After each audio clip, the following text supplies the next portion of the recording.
Bismillahirrahmanirrahim. Subhanaka la ilma lana illa ma 'allamtana innaka antal alimul hakim wa tub 'alaina innaka antat tawwabur rahim.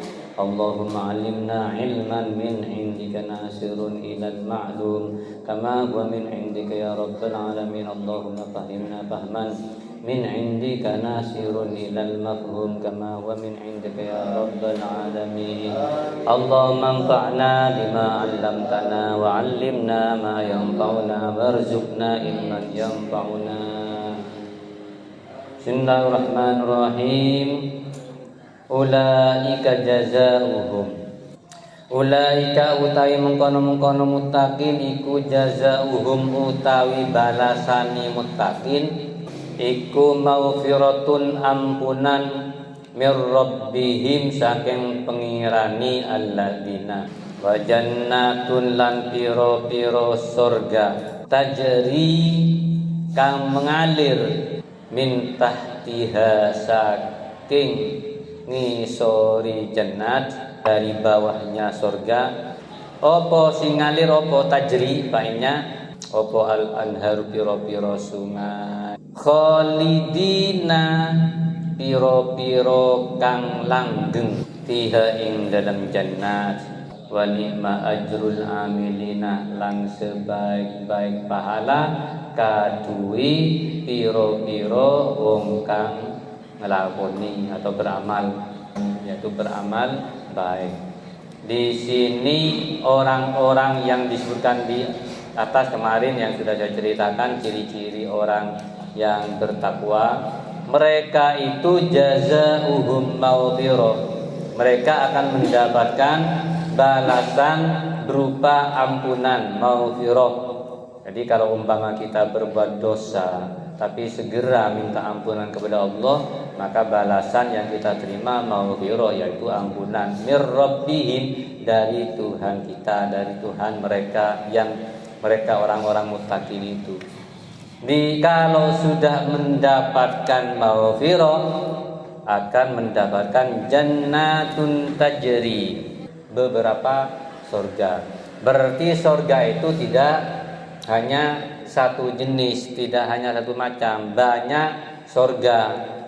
Setiap surga tajri min tahtihal anhar. Di bawah surga itu ada kebun-kebun, di mana di bawah kebun itu terdapat air yang mengalir khalidina fiha, yang abadi di dalamnya.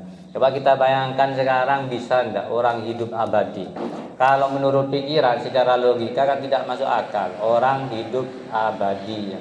Tapi kalau kita kaitkan dengan ilmu pengetahuan, misalnya kita logikakan, di dunia ini hidup sementara, di situ setelah itu ada kematian. Orang mau mati saja, sebelum mati itu, ini ada penelitian di Amerika itu, dokter-dokter Amerika meneliti tentang kematian. Diteliti dari penyakit jantung. Orang yang sakit jantung mau operasi jantung kan dibius lebih dahulu. Ketika dibius itu kan keluar, nafasnya itu kan keluar. Ketika keluar itu mengambil simpel cerita-cerita dari orang yang pasiennya sebanyak 2060. Kemudian yang bisa menyampaikan cerita itu sebanyak 240 orang. Ditanya semuanya, bercerita bahwa ketika keluar roh itu melihat, dokter-dokternya dilihat, kemudian perawatnya, susternya, dan keluarganya itu dilihat semua. Begitu juga orang mau mati. Jadi dari sini bisa diambil kesimpulan bahwa yang keluar itu, yang mati itu adalah jasad, roh tetap hidup. Jadi roh itu ketika meninggalkan jasad itu keluar.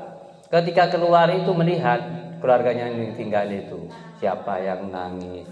Satu hari itu ya, ketika jenazah mau dibungkus, dikafani, dimandikan, disolati sampai ke liang lahat, itu melihat semua keluarganya, dilihat oleh arwah itu. Besoknya juga seperti itu, lihat dalam keluarga itu. Wakilah ada yang mengatakan sampai 40 hari itu muter-muter di rumahnya masih melihat keluarganya itu bagaimana keadaannya. Setelah itu baru keluar keluar tidak selalu di rumah itu, pokoknya di alam barzah. Alam barzah itu bukan alam kubur yang kita temukan tanaman jasad itu. Ya betul itu disebut dengan alam barzah, tapi alam barzah yang kita lihat. Tapi alam barzah itu sebetulnya alam yang di luar alam kita, atau dimensi ketiga. Kalau dalam ilmu pengetahuan itu dimensi ketiga yang kita tidak tahu tempatnya. Cuma jasadnya itu ada di kubur itu. Yang sebenarnya roh itu berada di alam barzah. Alam barzah itu transit itu terminal. Ibarat kita mau ke Mekah misalnya, transitnya di mana? Di Jeddah. Kalau umpama kita ke Jakarta, transitnya di mana? Di Bandara Soekarno-Hatta misalnya. Kita mau ke Bali, transitnya di mana? Tempat persinggahan sementara.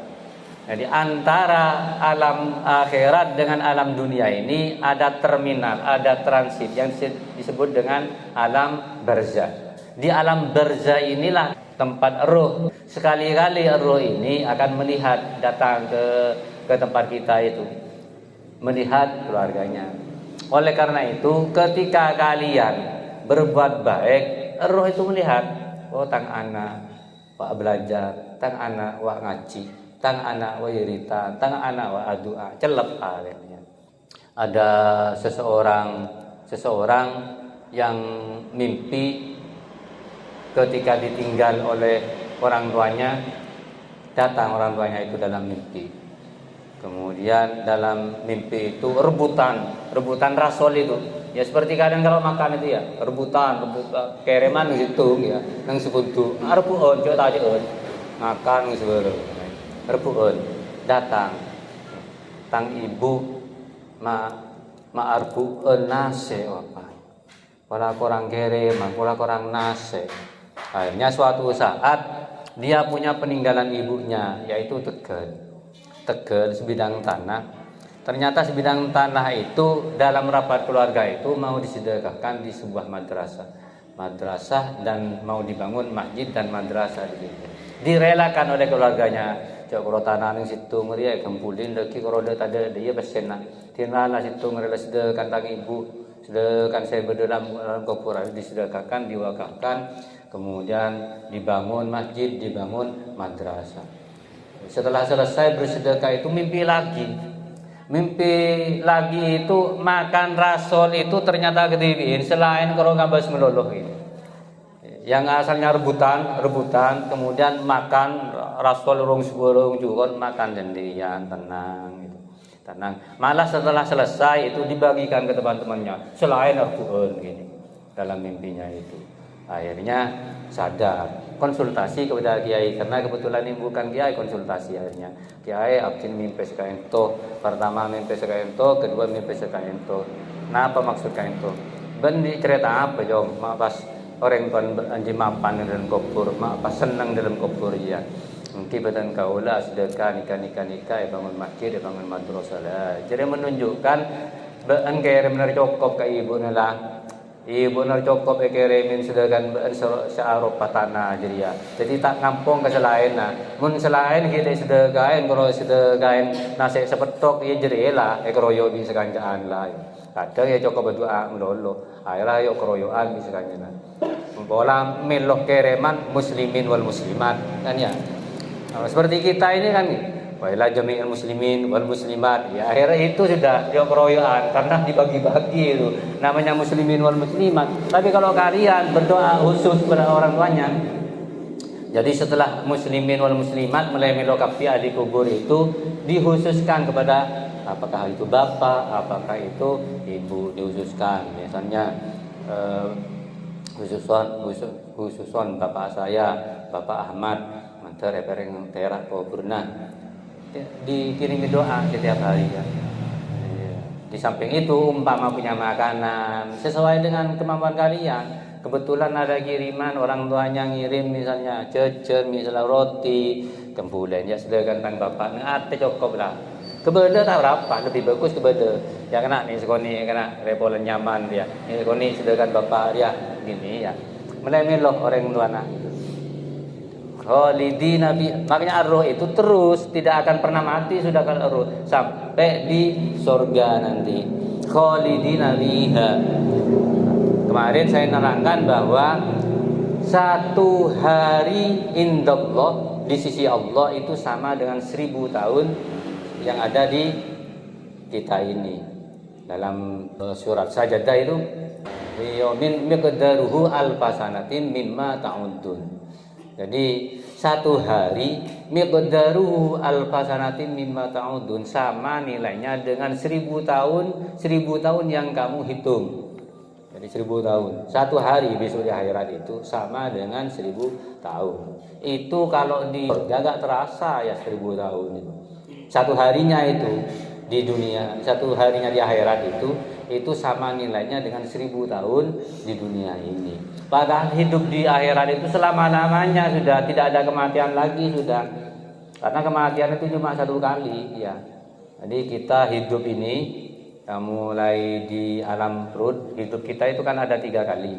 Hidup di alam perut, di alam rahim namanya, kemudian lahir, hidup di alam dunia. Setelah itu mati, lalu hidup di alam akhirat.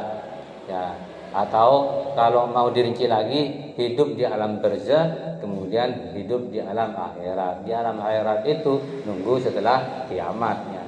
Setelah kiamat itu baru ada hari pembangkitan itu. Hari ya pembangkitan itu yang asalnya sudah tidak ada keadaan itu ditumbuhkan kembali ya. Bagaimana bisa terjadi, bisa tumbuh kembali? Ya bisa loh, Allah Maha Kuasa. Loh kita sebelumnya tidak ada menjadi ada. Nabi Adam tidak ada menjadi ada. Ya, tanpa bapak, tanpa ibu Nabi Adam itu. Siti Hawa diambil dari tulang rusuknya oleh Allah, akhirnya hidup. Ya. Ya Allah Maha Kuasa. Jadi kita sudah tidak ada, lebur sudah tidak ada semua ini. Lalu dalam suatu keterangan disebutkan didatangkan hujan oleh Allah. Maka tumbuhlah manusia itu seperti tumbuhnya kecambah. Seperti kecambah itu, tumbuh. Tapi sudah menemukan wajah yang baru lagi, tidak sama dengan wajah yang sekarang sudah. Yang satu sama lainnya sudah tidak saling mengenal. Ya. Makanya ada juga yang mengenal sesuai dengan amalnya. Ada yang dulunya di dunia itu ganteng, kemudian setelah tumbuh kembali bukan wajah ganteng, karena tumbuhnya itu ada yang tumbuh wajahnya seperti kambing, ada yang seperti celeng, ada yang seperti sapi, ada yang seperti kerbau, sesuai dengan amalnya. Yang kalau tukang ngeco jagung mungkin seperti celeng ya, tukang ngeco aja sebreng misalnya, atau bohong, tukang comoco, ada yang seperti kerak dan sebagainya. Jadi nanti akan tumbuh sesuai dengan amalnya, akan lahir sesuai dengan amalnya. Itu yang dimaksud dengan khalidina fiha. Wa ni'ma ajrul amilin, sebaik-baiknya mereka yang mendapatkan pahala amilin, bukan alimin sudah ya, bukan alimin. Kalau alimin itu orang yang tahu, yang kenal, orang yang mengetahui, orang yang berilmu. Tapi yang diperlukan amilin, orang yang bekerja, orang yang beramal. Jadi besok yang mendapat kebalasan itu ada amalnya. Amilin, wa ni'ma ajrul amilin. Qad khalat, teman-teman wis lewat, min qablikum saking saduringi sira kabeh. Asalnya qablah kemasukan min menjadi qabli, min qablikum saking sadurungi sira kabeh. Apa yang lewat? Fa'ilnya sunanun. Apa sunanun? Jadi fa'il dari kholat itu fi'il. Fa'ilnya sunan. Apa sunanun? Piro sunnatullah atau hukum Allah. Fasiru moko berjalanlah sapa sira kabeh bil ardi ing dalem bumi. Silahkan kamu berjalan di muka bumi. Tapi ingat pangduru moko memandanglah sapa sira kabeh. Kaifa kana, atau berpikirlah sapa sira kabeh kaifa halikaya apa, bagaimana kaifa halikaya apa kana ono apa akibatul mukadzibin, akibati piro-piro wong kang berdusta. Qad khalat, sudah lewat. min qablikum dari sebelum kalian opo sunanun hukum Allah, sunnatullah, hukum alam ya. Sunan itu hukum alam, sunnah hukum alam, kebiasaan, hukum akibat, hukum kausal. Jadi ada sebab akibat. Kalau kalian ingin kenyang ya makan. Orang kalau makan jadi kenyang. Kemudian kalau makan kotoran sakit perut. Itu hukum alam sudah. Walaupun kalian baca bismillah ya tetap makan cabai tetap pedis. Nggak akan baca bismillah, nggak akan ada cabai. Air pedis ya punya bismillah. Itu hukum alam sudah ya. Sudah disebutkan oleh Allah di sini. Sudah berlalu sudah hukum alam itu, hukum Allah itu. Ada hukum sebab akibat. Kalau kamu berbuat baik pasti balasannya baik. Kalau kamu berbuat jelek pasti nanti kembali kepada kalian itu jelek. Kalau kalian musuhan pasti banyak musuhnya. Kalau kalian belajar jadi pinter. Jangan kok awiritan meloloh deki pinter dengan wiritan. Enggak bisa dah ya. Kecuali orang-orang yang wali sudah yang sungguh-sungguh itu. Ya, atabaan orang wali, atabaan nabi ya. Anaknya orang wali saja belum tentu ya kalau tidak diistimewakan oleh Allah. Loh kita itu anak siapa? Mata belajar. Jangan berharap kalau tidak belajar mau pinter jangan berharap. Hukum alam itu tetap ada. Ini sudah kehendak Allah sudah. Firman Allah ini, qad khalaq sudah berlalu, sudah terjadi. Min qablikum dari sebelum kalian cerita nenek moyang kita mulai nabi-nabi musuhnya siapa. Nah, hukum alam sudah. Setiap perjuangan pasti ada musuh. Nabi Musa bermusuh dengan Fir'aun. Kemudian Nabi Ibrahim musuhnya Namrud, Nabi Muhammad musuhnya Abu Jahal, Abu Lahab dan seterusnya. Jadi jangan kita berpikir nanti saya mau jadi ini, kemudian kita berpikir tidak akan punya musuh. Pasti sudah punya musuh, tapi kita jangan cari musuh. Kalau masalah musuh gak usah dicari, pasti ada. Karena orang yang iri itu pasti ada di semua tempat itu. Kalian misalnya mau menghindar di suatu desa, ingin pindah di Probolinggo sana kota, atau pindah Surabaya, atau pindah di Jakarta, tetap akan ketemu dengan musuh. Ya, tambah tinggi derajat kalian, atau kalau kalian jadi ulama terkenal se-Indonesia sudah, ya musuhnya tambah banyak. Percayalah kalau kita menghadapinya dengan baik, dengan hati yang tulus, dengan ikhlas, insya Allah mereka yang memusuhi kita akan kalah dengan sendirinya. Gak usah khawatir dengan musuh-musuh. Yang penting kita tidak mencari musuh. Sakit perut misalnya, kenapa kita sakit perut? Mungkin ada yang dimakan kurang sehat. Ya, kalau makan kotoran, pasti akibatnya sakit perut. Walaupun baca Bismillah, ya kotor, nasi basi misalnya, nasi basi leweng buang ya kata bismillahirrahmanirrahim, ya tetap sakit perutnya. Ya kecuali nanti atas izin Allah sudah lain lagi ya. Karena ya banyak contoh juga yang di luar itu yang dimakan kotor-kotor terus tapi sehat. Ya contohnya kayak orang gila itu. Karena orang gila itu gak ada takutnya kan? Gak takut sama barang-barang yang kotor itu. Itu saya pernah cerita itu orang gila itu mirip-mirip orang wali. Orang wali itu gak ada takutnya, tapi hanya takutnya kepada Allah. Kalau orang gila kan sudah dikelilingi oleh setan, didampingi oleh setan. Jadi apa yang dilihat, yang dia kendaki sudah walaupun kotor oleh setan itu, pandangannya sudah dirubah menjadi bersih. Ya. Sehingga santai-santai aja makan.